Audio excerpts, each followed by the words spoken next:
आप सभी का अभिवादन। हम लोग वाणिज्यवाद का अध्ययन कर रहे हैं।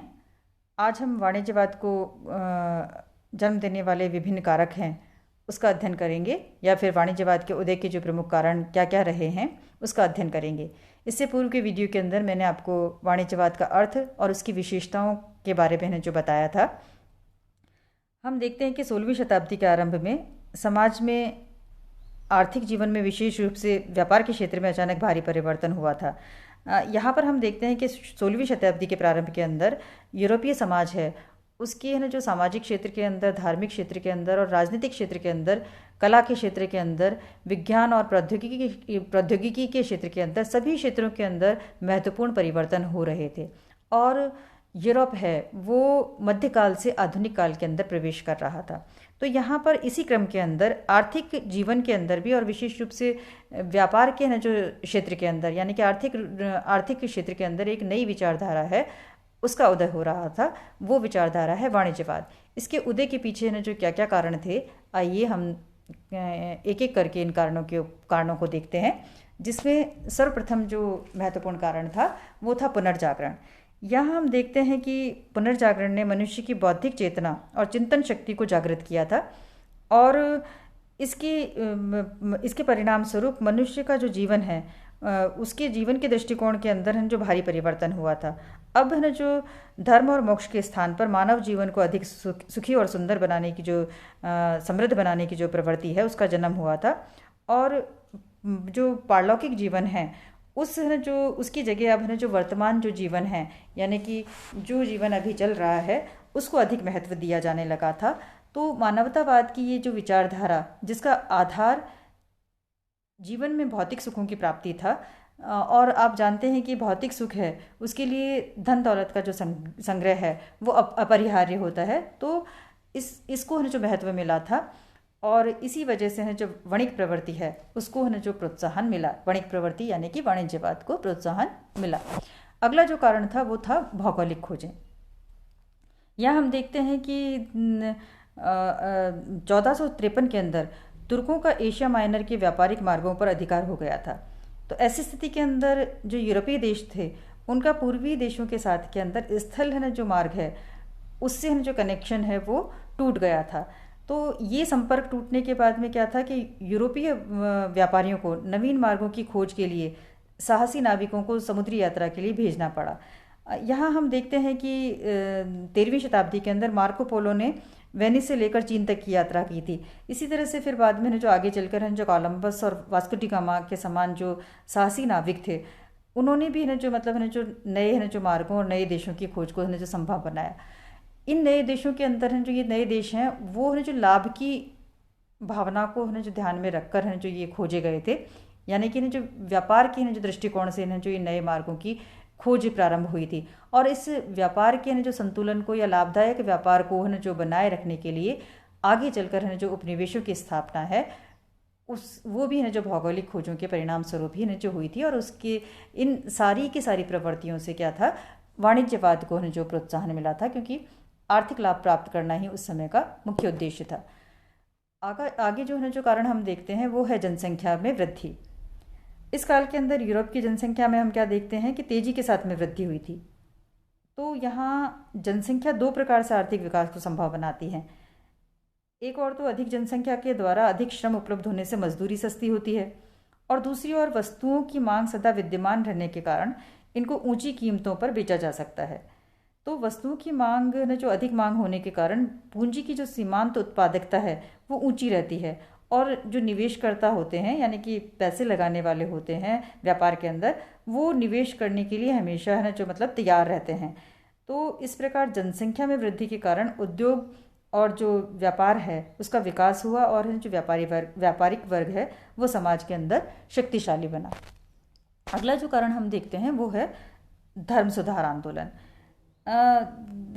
धार्मिक क्षेत्र में आए परिवर्तन हम देखते हैं कि उन्होंने जो धर्म के क्षेत्र के अंदर तो है जो काफ़ी न जो बदलाव है जो धर्म सुधार आंदोलन के परिणाम स्वरूप हुए ही थे, लेकिन जो धार्मिक क्षेत्र में आए जो परिवर्तन थे उसने जो वणिकवाद को भी एक जो नई शक्ति है जो प्रदान की थी। क्योंकि इस धर्म सुधार आंदोलन के जो प्रणेता थे, उन्होंने व्यक्तिगत स्वतंत्रता पर जोर दिया था और जो चर्च की प्रधानता है उसकी आलोचना की थी। उन्होंने व्यक्तिगत संपत्ति और की जो स्वतंत्रता थी, जो कि आर्थिक विकास के लिए आवश्यक है, उसका समर्थन किया था। और इसी से है जो उत्साहित होकर लोगों ने जो धर्म की उपेक्षा करनी शुरू की कर दी थी और व्यक्तिवाद का समर्थन किया था।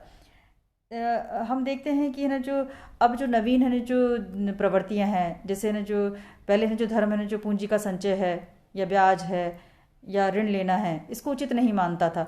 लेकिन अब है ना जो इन जो नवीन जो आर्थिक मामले के अंदर लोगों ने जो तर्क का प्रयोग करना शुरू कर दिया था, यानी कि ना जो अब पूंजी का संचय है, संचय करना है, इकट्ठा करना है, उसको व्यापार के लिए लगाना, और अधिक है ना जो व्यापार लगाकर और अधिक है ना जो पूंजी का निर्माण करना। तो ये है, इसकी वजह से ये जो नई अवधारणाएं जो चालू हुई थी उसकी वजह से वाणिज्यवाद को है जो और भी प्रोत्साहन मिला। अगला जो कारण हम देखते हैं वो है आर्थिक परिवर्तन। वाणिज्यवाद के उदय में उस समय की जो आर्थिक परिस्थितियां थीं, उन्होंने भी ना जो उल्लेखनीय भूमिका निभाई थी। मध्यकाल में हम देखते हैं कि संपूर्ण आदान प्रदान वस्तु विनिमय के माध्यम से होता था, लेकिन अब क्या हुआ कि ना जो मुद्रा का प्रचलन होने के बाद में ये बाधा दूर हो गई, तो व्यापार वाणिज्य के क्षेत्र का भी विस्तार हुआ। हम देखते हैं कि 1558 से लेकर 1603 ईस्वी तक, जब इंग्लैंड की महारानी एलिजाबेथ ने जो प्रथम का काल है, उन्होंने जो सिक्कों के अंदर ने जो सुधार करके बड़े पैमाने पर व्यापार और उद्योग प्रणाली को ने जो संभव बनाया था, उसमें न जो मतलब उसको आगे बढ़ाया था। इसी तरह से हम देखते हैं कि इसी युग के अंदर जो बैंकों का भी जन्म हुआ, और बैंकों ने आंतरिक और विदेशी व्यापार और को बढ़ाने के लिए, और जो हम देखते हैं कि न जो पूंजी के निर्माण के अंदर अभूतपूर्व सहयोग प्रदान किया था। तो इस तरह से न जो आगे हम देखते हैं कि वाणिज्य व्यापार के विकास के लिए न जो सारे के सारे जो यूरोप के जो अन्य अनेक देश थे, उनके अंदर न जो प्रतियोगिता का युग प्रारंभ हो गया था, और इससे कुशल तथा जो साहसी व्यक्तियों को बड़े पैमाने पर व्यापार और उद्योग के क्षेत्र में प्रवेश करने का अवसर प्राप्त हुआ, और इसके परिणाम स्वरूप वणिकवाद है उसको एक नई शक्ति है वो मिली थी। अगला जो है ना जो हम कारण देखते हैं वो है राजनीतिक विचारों में परिवर्तन। इस युग के अंदर राजनीतिक विचारों में भी बड़े परिवर्तन हुए थे। जैसे कि मैकियावेली ने अपनी पुस्तक द प्रिंस में लोगों को ना जो चर्च की शक्ति न मानकर राज्य की शक्ति को मानने का परामर्श दिया था, और उसने बताया था कि लोकप्रिय राजा को अपने कार्यों में नैतिकता की आवश्यकता नहीं है यदि वह उचित कार्य करना चाहता हो, यानी कि देश अपने है जो राज्य के लिए उचित कार्य करना चाहता हो। राज्य के लिए है जो उचित कार्य क्या होगा, राज्य के लिए उचित कार्य अपनी शक्ति को बढ़ाना और है जो भौतिक प्रगति करना और जो राष्ट्र को शक्तिशाली बनाना है। और इसके लिए वो है जो नैतिक अनैतिक कोई सा भी उपाय है, कोई सा भी रुख है वो अपना सकता है। तो यहाँ पर है ना जो हम देखते हैं कि इन विचारकों ने शक्तिशाली राज्यों के संगठन पर इतना ध्यान क्यों दिया, क्यों इनको समर्थन दिया। तो वहाँ ना जो उस समय की परिस्थितियों की जो दिखाई देती है हमको कि उस समय जो सामंतों के आपसी झगड़े और जो विदेशी आक्रमणों का जो भय था, तो उससे है ना जो राज्य के आर्थिक हितों को बहुत नुकसान पहुंच रहा था। तो ऐसी स्थिति में राजा की शक्ति को बढ़ाने की भावना को बल मिला। और इस संबंध में विचारकों की मान्यता ये भी थी कि व्यापार के माध्यम से ही राजा के खजाने के अंदर है जो वृद्धि हो सकती है, और धन के बलबूते भी राजा क्या है कि अपनी ने जो राज्य की सैन्य शक्ति के अंदर है जो वृद्धि कर सकता है, यानी कि राजा अपनी सैनिक शक्ति को बढ़ा सकता है, और उसी से राष्ट्र क्या है कि मजबूत बनता है। अगला जो हम देखते हैं कारण वो है राष्ट्रीय राज्यों का उत्थान। हम देखते हैं कि 15वीं शताब्दी के अंदर इंग्लैंड में सम्राट हेनरी सप्तम और फ्रांस के शासक था लुई 11वें के तत्वाधान के अंदर सर्वप्रथम पश्चिमी यूरोप के 2 शक्तिशाली राष्ट्रीय राज्यों का निर्माण है वो होता है। उसके बाद में हम देखते हैं कि 16वीं शताब्दी के अंत में पुर्तगाल है, स्पेन है, हॉलैंड है। इसी क्रम के अंदर आगे हम देखते हैं कि 17वीं शताब्दी के आरंभ के अंदर स्वीडन, और 17वीं शताब्दी के अंत तक प्रशा और रूस में राष्ट्रीय राज्यों की स्थापना होती है। तो ये जितने भी राष्ट्रीय राज्य हैं जो स्थापित हुए थे, इनकी स्थापना से न जो यूरोप के अंदर शांति और सुरक्षा की स्थापना हुई थी, जो व्यापार और विकास के लिए बहुत ही न जो आवश्यक थी। और इसके अलावा न जो इसके इन जो राष्ट्रीय राज्यों की स्थापना से राज्यों के भौगोलिक जो क्षेत्र हैं उसके अंदर भी वृद्धि हुई थी, और परिणाम स्वरूप है न जो वस्तुओं की मांग है वो पहले की तुलना के अंदर और अधिक है न जो मतलब है जो व्यापक हो गई थी।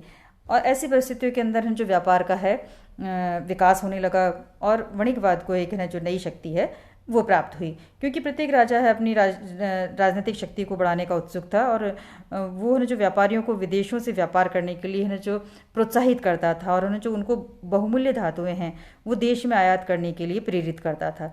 और ये जो उसको जो राष्ट्रीय शक्ति को बढ़ाने का एकमात्र जो सरल उपाय लगता था। तो इस तरह से हमने देखा है कि जो पूरी चीज़ों को अगर हमने जो सार के अंदर इसको देखें कि वाणिज्यवाद को उदय के कारणों को जो अलेक्जेंडर ग्रे ने इस जो वाणिज्यवाद को जन्म देने वाली परिस्थितियों का वर्णन करते हुए लिखा है कि मध्य युग से आधुनिक युग तक के संक्रांति काल के अंदर अनेक कारणों ने केंद्रीयकृत राज्यों के एक परिवार के रूप में यूरोप को पुनर्गठित कर दिया।